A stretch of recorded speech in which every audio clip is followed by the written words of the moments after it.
Hello नमस्कार। तो कैसे हो आप सभी। स्वागत है आप सबका आपके अपने YouTube channel him study group में।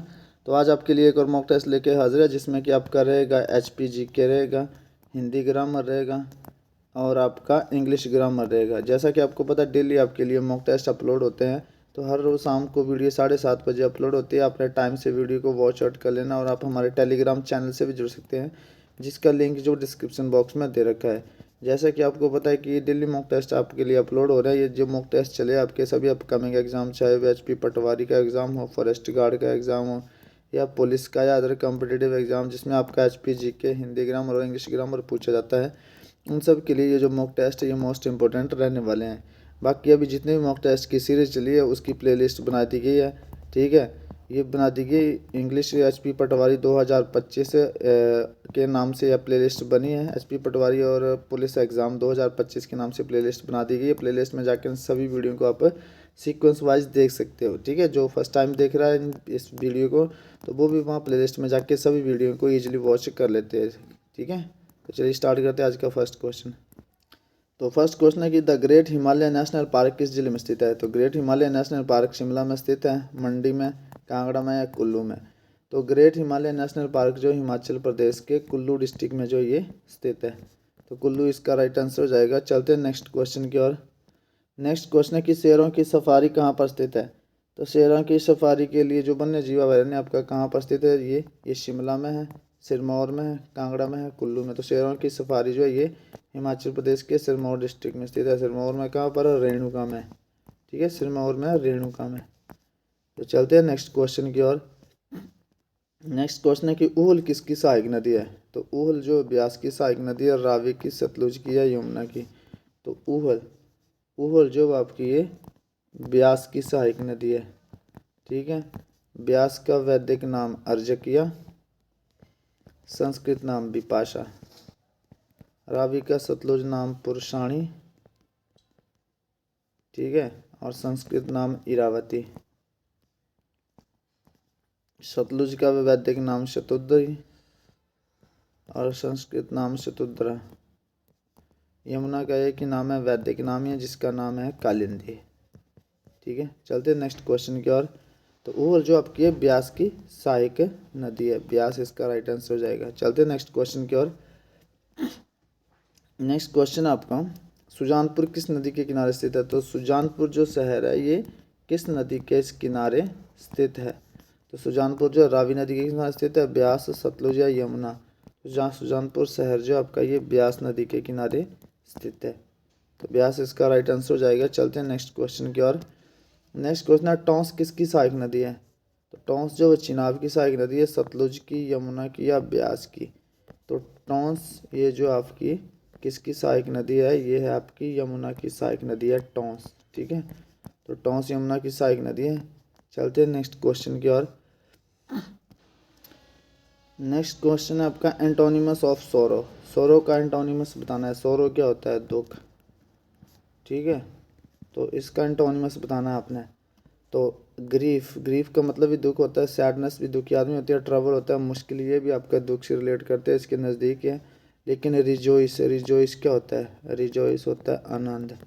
रिजोइस हो गया, जॉय हो गया। ठीक है, ये दोनों इसके क्या हो जाएंगे, एंटोनिमस हो जाएंगे। चलते हैं नेक्स्ट क्वेश्चन की ओर। नेक्स्ट क्वेश्चन है एंटोनिमस ऑफ स्टेशनरी। स्टेशनरी इसका मतलब होता है स्थिर। ठीक है, स्थिर इसका मतलब होता है स्थिर। एक स्टेशनरी होता है ERY होता है पुस्तकालय। तो इसका मतलब होता है स्थिर। तो स्थिर मतलब एक जगह। ठीक है, तो फिक्स्ड हो जाएगा। फिर इसका जो आपका सिनोनिमस है, मतलब इसका जो सिनोनिमस है वो फिक्स्ड भी इसका सिनोनिमस हो जाएगा। इमूवेबल, इमूवेबल है ये। ठीक है, इमूवेबल भी इसका सिनोनिमस हो जाएगा, जिसको हटाया नहीं। जैसे कि आर्टिफिशियल क्या होता है आपका, आर्टिफिशियल होता है आपका मैन मेड चीज़ें जो होती है वो आर्टिफिशियल होती हैं। और मूवेबल इसका क्या हो जाएगा, एंटोनिमस। मूवेबल, चेंजेबल मतलब जिसको हटाया जा सके उसको आप जो है बोल सकते हैं इसका स्टेशनरी का एंटोनिमस। चलते हैं नेक्स्ट क्वेश्चन की ओर। नेक्स्ट क्वेश्चन है कि सिनोनिमस ऑफ काइंड। काइंड होता है कृपालु।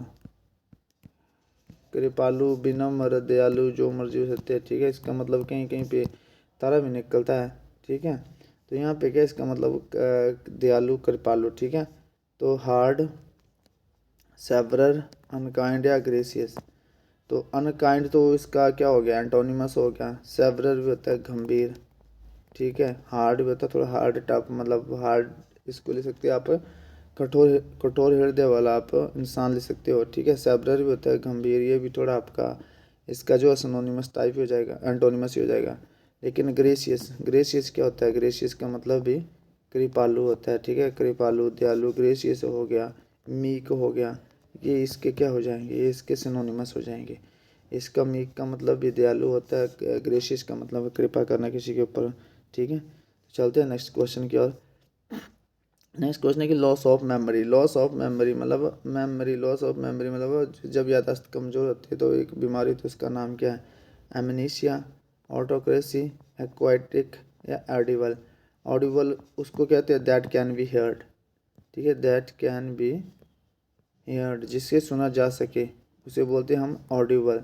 एक्वाइटिक plants that grow in water, ठीक है, जो पौधे पानी में ग्रो होते हैं उसको बोलते हैं एक्वाइटिक। ऑटोक्रेसी मतलब ऐसी गवर्नमेंट जिसमें जो आपका सिंगल पर्सन के पास सारी पावर हो, ठीक है, ठीक है, तो उसको बोलते हैं ऑटोक्रेसी।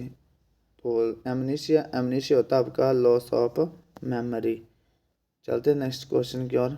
नेक्स्ट क्वेश्चन है कि neither Sita nor, neither Sita nor her sister, neither Sita nor her sister dash completed the work. तो जब नाइदर और होता है और आइदर और होता है तो उसके बाद जो आपकी वर्ब होती है वो उनके बाद आने वाले नाउन के अकॉर्डिंग जो वो चलती है, ठीक है। नाउन उसके बाद जो आता है, नाउन के बाद जो सब्जेक्ट आता है उसके अकॉर्डिंग चलती है। तो neither Sita nor sister, not her sister, तो सिस्टर्स क्या है, प्लूरल है, तो प्लूरल वर्ब आएगी, तो not her sister have completed the work.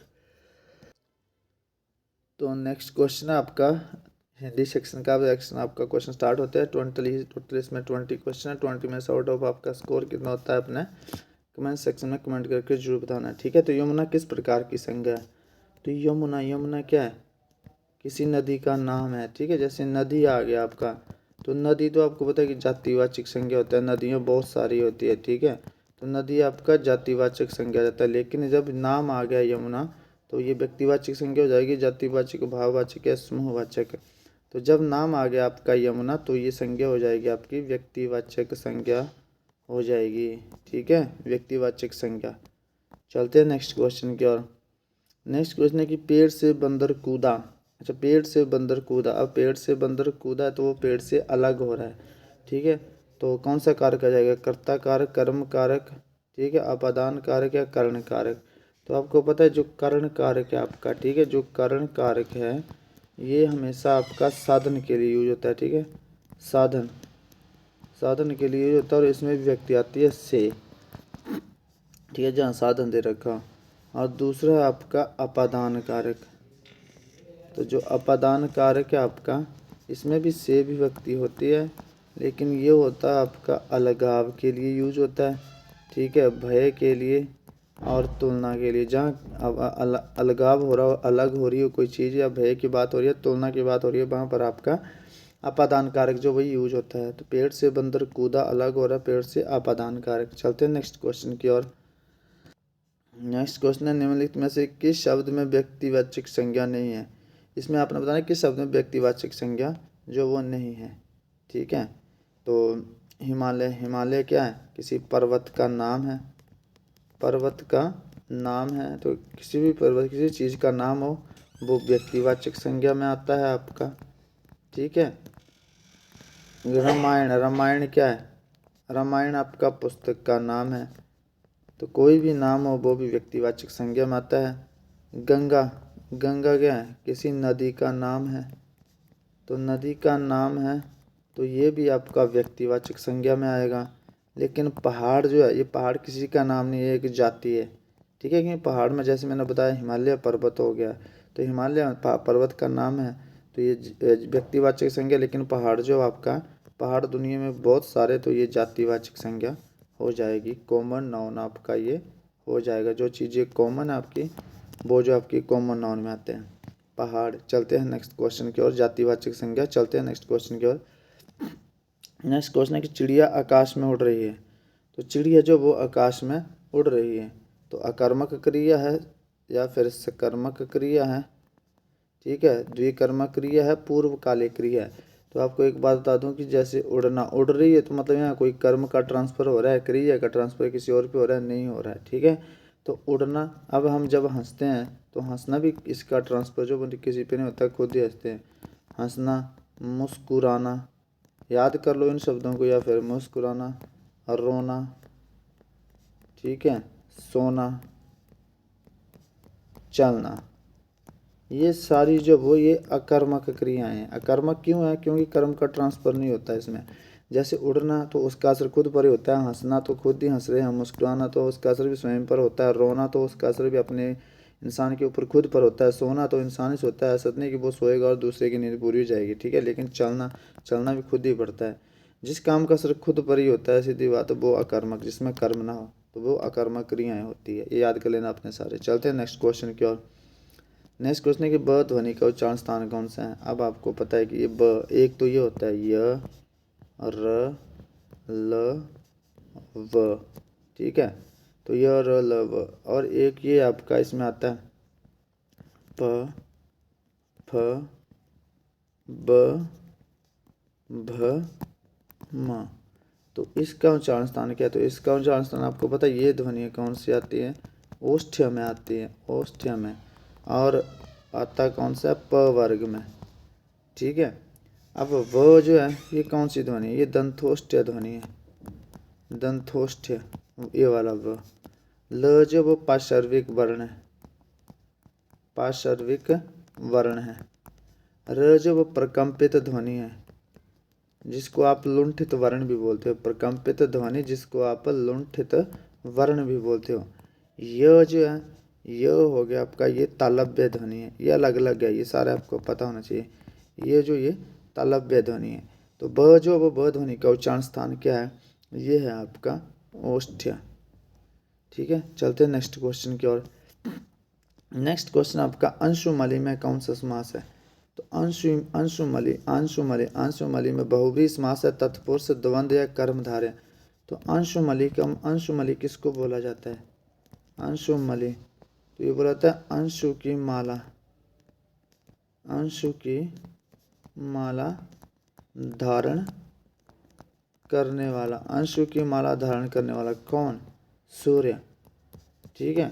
तो अंशुमलि इस शब्द का अपना कोई अर्थ नहीं बल्कि किसी और की तरफ इशारा करता है। तो जिस शब्द का अपना कोई अर्थ नहीं होता बल्कि किसी और की तरफ इशारा करता है, वहाँ जो समास हो जाता है आपका बहुव्रीहि समास हो जाता है। तो यहाँ पे कौन सा समास हो जाएगा? अंशुमलि में बहुव्रीहि समास हो जाएगा, ठीक है। चलते हैं नेक्स्ट क्वेश्चन की ओर। नेक्स्ट क्वेश्चन है कि काली मिर्च शब्द में कौन सा समास है? काली मिर्च में बहुव्रीहि है, तत्पुरुष है, द्वंद्व है, कर्मधारय। तो काली मिर्च, तो मिर्च कैसी है? मिर्च जो है काली है, ठीक है। काली क्या है? इसकी विशेषता है। तो जहाँ भी विशेषता का वर्णन करा जाए, पहला पद जो वो विशेषण हो या विशेषता का वर्णन किया जाए, वहाँ पर समास हो जाता है आपका कर्मधारय समास, ठीक है।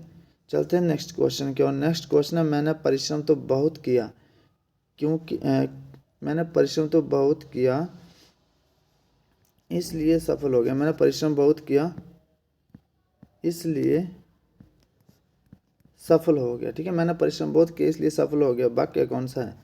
सरल वाक्य, मिश्रित वाक्य, संयुक्त वाक्य, इनमें से क्यों कोई नहीं?